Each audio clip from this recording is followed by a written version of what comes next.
नमस्कार विद्यार्थी मित्रांनो, आपल्या चॅनलवरती तुमचे सर्वांचे मनापासून स्वागत आहे। तर आज आपण शिकणार आहोत डायरेक्ट इनडायरेक्ट स्पीच। आणि डायरेक्ट इनडायरेक्ट स्पीच जे आहे आपलं ते पहिले कन्व्हर्सेशन म्हणजे दोन व्यक्तींमध्ये झालेलं बोलणं जे आहे आपलं ते आपण पहिले बघूया आणि डायरेक्टचं पण बघूया आणि इनडायरेक्ट स्पीचचं पण बघूया। तर आता पहिले व्याख्या बघूया की डायरेक्ट आणि इनडायरेक्ट स्पीच म्हणजे काय। तर डायरेक्ट स्पीचमध्ये काय की आपण एखाद्या व्यक्तीचे बोलणे ऐकतो तेव्हा ते प्रत्यक्ष कथन म्हणजे डायरेक्ट स्पीच असते। हेच बोलणे आपण ज्यावेळी ऐकणारी व्यक्ती काही काळाने दुसऱ्याला सांगते त्यावेळी त्या मूळ बोलण्यात जे योग्य ते बदल केले जातात त्याला अप्रत्यक्ष कथन म्हणजे इनडायरेक्ट स्पीच आपण म्हणतो। आता दोन व्यक्तींमध्ये जे बोलणं होतं त्याला आपण डायरेक्ट स्पीच म्हणतो आणि तेच बोलणं जर तिसऱ्या व्यक्तीला सांगितलं ते इनडायरेक्ट स्पीच होतं। आणि जे आपण तोंडचे शब्द केव्हाही बोलतो ते शब्द आपले दुहेरी अवतरणचिन्हात असतात, हे लक्षात ठेवायचं आहे। आता खालील जे प्रत्यक्ष कथन आहे ते आपल्याला नीट वाचायचं आहे, त्याच्यावरून आपल्याला समजणार डायरेक्ट आणि इनडायरेक्ट स्पीच। आता कमला म्हणाली, कमला काय म्हणते की मी व्यवसायाने एक डॉक्टर आहे, मी 38 वर्षाची आहे आणि माझे औरंगाबादमध्ये एक मोठं हॉस्पिटल आहे। माझ्या पतीचे नाव रमेश आहे आणि ते एक इंजिनियर आहेत, ते बजाज ऑटोमध्ये काम करतात। मला एक मुलगा व एक मुलगी आहे, त्यांची नावे नयन व रवीना आहे, ते SB हायस्कूलमध्ये आहेत।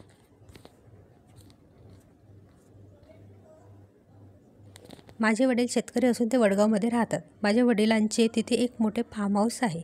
माझी आई एक गृहिणी आहे आणि औरंगाबादमध्ये माझा एक ट्विन बंगलो व एक कार आहे। मी सकाळपासून संध्याकाळपर्यंत माझ्या दवाखान्यात काम करते। माझे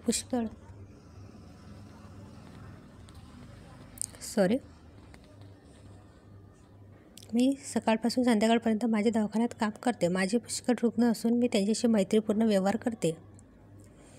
आज माझा वाढदिवस असून मी माझ्या कुटुंबासोबत सहलीला जात आहे। मला माझे कुटुंब आवडते। आता वरील जी माहिती आपण किंवा तुम्ही बऱ्याच कालावधीनंतर दुसऱ्याला सांगताना ज्या शब्दात आपण सांगत त्याला अप्रत्यक्ष कथन। आता आपण डायरेक्ट जे कथन आहे ते बघितलं आपलं, तर डायरेक्ट स्पीच आपण बघितला। आता हे अप्रत्यक्ष ते प्रत्यक्ष वाचलं। आता हे प्रत्यक्ष जे कथन आहे हे पण मराठीमध्ये आहे, तर ते प्रत्यक्ष जो दुसरं आपण दोन व्यक्तीमध्ये जे कन्व्हर्सेशन झालेलं आहे ते तिसऱ्या व्यक्तीला सांगतानाचं जे कथन आहे ते बघूया। आता कमला काय म्हणाली, तो सांगतो तिसऱ्याला की कमला म्हणाली की ती व्यवसायाने एक डॉक्टर होती, ती 38 वर्षाची होती आणि तिचे औरंगाबादमध्ये एक मोठे हॉस्पिटल होते। तिच्या पतीचे नाव रमेश होते आणि तो एक इंजिनियर होता, तो बजाज ऑटोमध्ये काम करत होता। तिला एक मुलगा व एक मुलगी होती, त्यांची नावे नयन व रवीना होते, ते SB हायस्कूलमध्ये होते। तिचे वडील शेतकरी होते व ते वडगावमध्ये राहत होते। तिच्या वडिलांचे तेथे एक मोठे फार्म हाऊस होते। तिची आई एक गृहिणी होती। औरंगाबादमध्ये तिचा एक ट्विन बंगलो व एक कार होती। ती सकाळपासून संध्याकाळपर्यंत तिच्या दवाखान्यात काम करत असे। तिचे पुष्कळ रुग्ण होते, ती त्यांच्याशी मैत्रीपूर्ण व्यवहार करत असे। त्या दिवशी तिचा वाढदिवस होता, ती तिच्या कुटुंबासोबत सहलीला जाणार होती, तिला तिचे कुटुंब आवडत होते। आता आपण डायरेक्ट स्पीच आणि इनडायरेक्ट स्पीच मराठीमध्ये बघितलं। आता तेच डायरेक्ट स्पीच आणि इनडायरेक्ट स्पीच आपल्याला इंग्लिशमध्ये बघायचं आहे, पण मी तुम्हाला डायरेक्ट स्पीचच सांगणार आहे आणि इनडायरेक्ट स्पीच तुम्हाला करायचं आहे। तर डायरेक्ट स्पीचमध्ये Kamala said, I am a doctor by profession, I am 38 years old and I have a big hospital in Aurangabad. My husband name is Ramesh. He is an engineer and work in a Bajaj Auto. I have a son and a daughter. Their names are Nayan and Ravina. They are in a SB high school. My father is a farmer. He lives in Vadgaon. My mother is a housewife. My father has a big farmhouse here in Aurangabad. I have a twin bungalow and a car.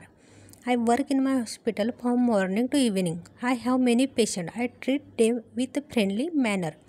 Today is my birthday and I am going to a picnic with my husband and children. I like my family. आता हे आपण पहिले जे आपलं प्रत्यक्ष कथन आणि अप्रत्यक्ष कथन आपण मराठीमध्ये बघितलं। आता डायरेक्ट स्पीच आणि इनडायरेक्ट स्पीचचं आपण इंग्लिशमध्ये बघितलं। डायरेक्ट स्पीचचं आता इनडायरेक्ट स्पीचचं हे जे आहे तुम्हाला तो स्क्रीनशॉट काढून घ्यायचा आहे किंवा तुम्ही स्वतः तयार करायचं आहे जे इनडायरेक्ट स्पीच आहे ते। तर हे बघा कमला सेड, आता तिसऱ्या व्यक्तीला सांगतानाचं जे आहे कन्व्हर्सेशन आहे इंग्लिशमधलं हे आहे। तर तुम्हाला वाटल्यास तर स्क्रीनशॉट काढून घ्यावा किंवा तुम्ही बनवा। तर हे सर्व तुम्ही स्क्रीनशॉट काढून घेऊ शकता। आता बघूया काही प्रसंगी बोलणारा जरी भूतकाळात बोलला असला तरी त्याच्या तोंडचे शब्द हे त्रिकाळ सत्य असतात. म्हणून अशा वाक्याच्या काळात कोणताच बदल होणार नाही. तर काही प्रसंगी काय होतं, जो बोलणारा जरी भूतकाळ असला म्हणजे पास्ट टेन्स असला तरी त्याच्या तोंडचे जे शब्द असतात ते त्रिकाळ सत्य असतात, म्हणजे ते सत्यच गोष्ट असते. म्हणून अशा वाक्याच्या काळात आपल्याला कोणताच बदल करता येत नाही. कसं, तर एक्झाम्पलमध्ये बघूया की द टीचर सेड. टीचर काय बोलतात की the earth is round and it move around the sun. There is a 71% water on the earth, we can't live without water. आता काय बोलतात की 78% वॉटर आहे आपल्या पृथ्वीवरती आणि आपण वॉटरशिवाय राहू शकत नाही. तर हे त्रिकाळ सत्य आहे, हे बदलू शकत नाही. हे जरी पास्टमधलं असेल तरी पण या काळात कोणताच बदल होणार नाही, कारण की हे त्रिकाळ सत्य आहे. तर हे एक्झाम्पलमध्ये आपण बघितलं.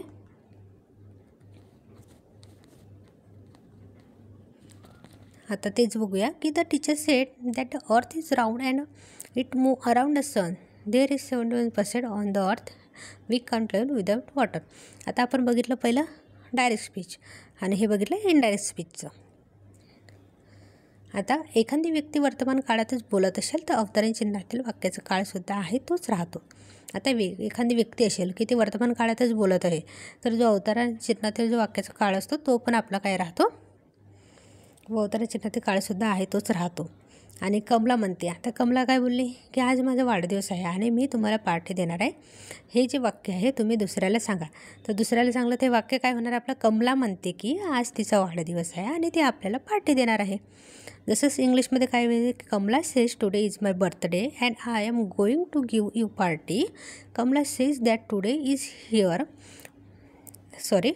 Is her birthday and she is going to give us a party.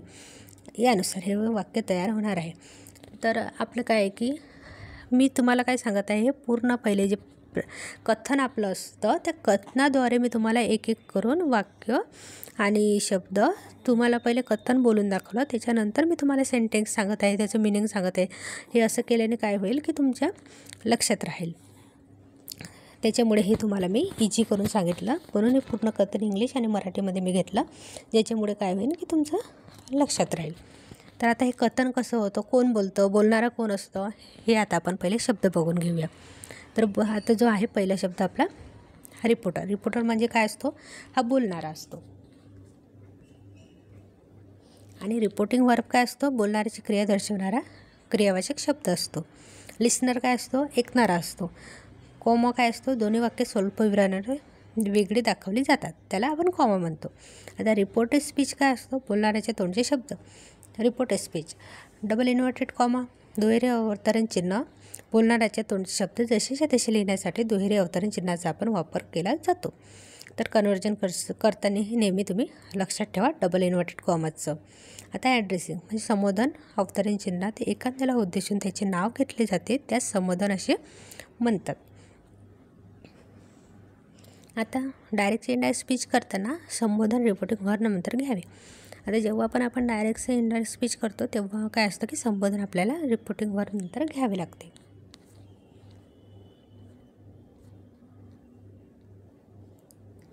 जसं की आता एक्झाम्पल वगैरे सर्व आता आपण समजून घेऊया. आता संबोधन विशेषण नाम असेल तर त्यात बदल होत नाही, परंतु इतर संबोधन पुढील प्रमाणे बदल होते. जसे मॅडम, द लेडी, सर असेल तर द मॅन, माय असेल तर सन, द बॉय असेल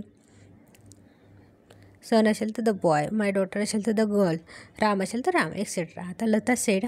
आता आपण रिपोर्टर वर्ब वगैरे लिसनर वगैरे कसा बनेल वाक्याच्यानुसार बघूया, म्हणजे वाक्य बघूया आणि त्याच्यानुसार बघूया शब्द कशामध्ये येतो. तर Lata said to Mohan, I am your sister. आता रिपोर्टर कोण झाले, लता. रिपोर्टिंग वर्ब काय झाला, सेड टू. आणि लिसनर मोहन झाला आणि reporter speech I am your sister. यानुसार आपलं जे वाक्य आहे ते पूर्ण जे आहे आपलं बोलणारं वगैरे याच्यामध्ये येऊन गेलं. आता याचेच आपण प्रकार डायरेक्ट इनडायरेक्टचे प्रकार आपण किती प्रकार आहेत ते बघूया. आता काइंड्स ऑफ सेंटेन्स म्हणजे वाक्याचे प्रकार आपण बघूया.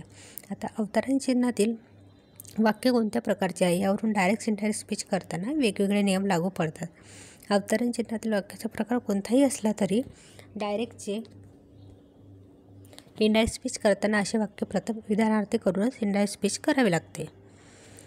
तर फर्स्ट आपण बघूया आपलं कोणता टाईप्स आहे, तर पहिला टाईप्स आपला आहे असर्टिव्ह सेंटेन्स म्हणजे विधानार्थी वाक्य. तर जे वाक्य कर्त्याने सुरू होते त्यानंतर क्रियापद व कर्म असून शेवटी पूर्णविराम असते अशा अर्थपूर्ण शब्दासमूहास विधानार्थी वाक्य असे म्हणतात. आता असर्टिव्ह सेंटेन्स म्हणजे विधानार्थी वाक्य कशाला म्हणतात, की जे वाक्य कर्त्याने सुरू होते आणि त्याच्यानंतर त्याला क्रियापद आणि कर्म असून शेवटी पूर्णविराम असतो त्याला आपण काय बोलतो, विधानार्थी वाक्य. तर ते वाक्य कसे असतात एक्झाम्पलमध्ये बघूया. फर्स्ट आहे I am a teacher, second आहे सिंग अ सॉन्ग यानुसार. सेकंड बघूया आता आपलं सेंटेन्स कोणचं आहे टाईप्स, तो आहे इंटरॅगेटिव्ह सेंटेन्स म्हणजे क्वेश्चन्स प्रश्नार्थक वाक्य. ते दोन प्रकारचे WH टाईप क्वेश्चन पहिला आहे आपला WH टाईप क्वेश्चन विशिष्ट प्रश्नार्थक वाक्य. तर जे रचना WH टाईपचे होते ते शब्द, क्रियापद, कर्ता, मुख्य क्रियापद, कर्म, पूरक प्लस क्वेश्चन मार्क. आता प्रश्नार्थक वाक्य कसं तयार होईल, व्हेअर डज शी लिव्ह हे झालं प्रश्नार्थक वाक्य आपलं.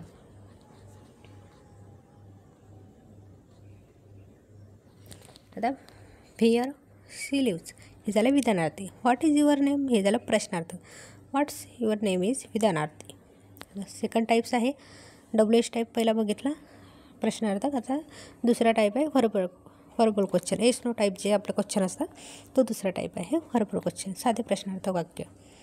तर त्याचं वाक्य बघूया. इज युअर नेम अहमद हे झालं प्रश्नार्थक.